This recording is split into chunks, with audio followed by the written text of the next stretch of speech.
Public health engineering ডিপার্টমেন্টের সামনে ঠিকাদারদের বিক্ষোভ অবস্থান।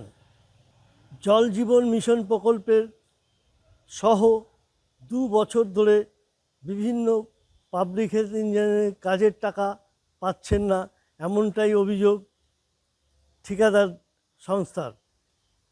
আজ কল্যাণীর পাবলিক হেলথ ইঞ্জিনিয়ারিং সামনে তারা বিক্ষোভ অবস্থানে বসেন। তাদের দাবি আর্সেনিক 1, আর্সেনিক 2 প্রকল্পের টাকা সহ বিভিন্ন গ্রাম এবং শহরে যে পরিশ্রুত পানীয় জল সরবরাহ করা হয় সে কাজে নিযুক্ত কর্মচারীদের বা অপারেটরদের টাকা পর্যন্ত পাচ্ছেন না বিগত 2 বছর ধরে।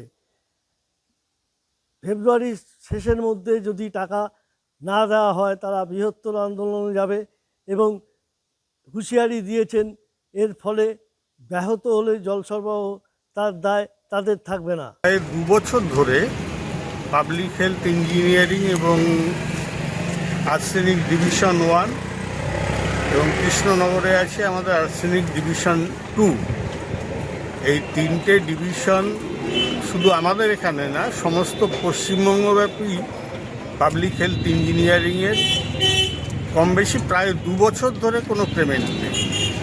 সেটা হচ্ছে কেন্দ্র রাজ্য যৌথ উদ্যোগে যে জল জীবন প্রকল্প যেটা চলছে, যেটা নিয়ে রাজ্য সরকার এবং কেন্দ্রীয় সরকার প্রতিনিয়ত পেপার নিউজে বিভিন্ন টিভি চ্যানেলে অ্যাড হচ্ছে যে মানুষের ঘরে ঘরে জল পৌঁছে দেওয়ার কাজ করছে সরকার।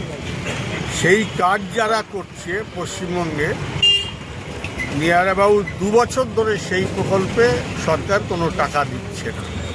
সেটা কেন্দ্র দিচ্ছে না নাকি রাজ্য দিচ্ছে না সেটা আমাদের দেখার বিষয় না।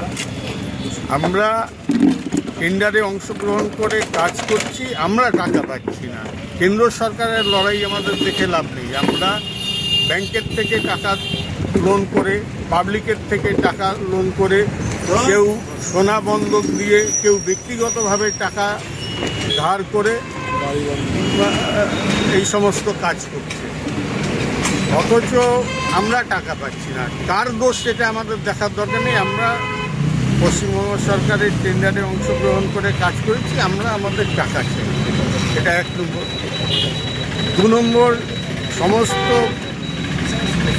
পশ্চিমবঙ্গব্যাপী শহর হোক গ্রাম হোক সেই সব জায়গায় যে মানে প্রতিদিনের জল সরবরাহ সেটা কন্ট্রাক্ট বেসিসে গভর্নমেন্ট এই কাজটা পরিচালনা করে। এর জন্য নির্দিষ্ট আকারে লোক আছে, তাদের ভাল্ভ অপারেটর, পাম্প অপারেটর এরা আছে, এদেরকে প্রতি মাসে আমাদের মাইনা দিতে হয়।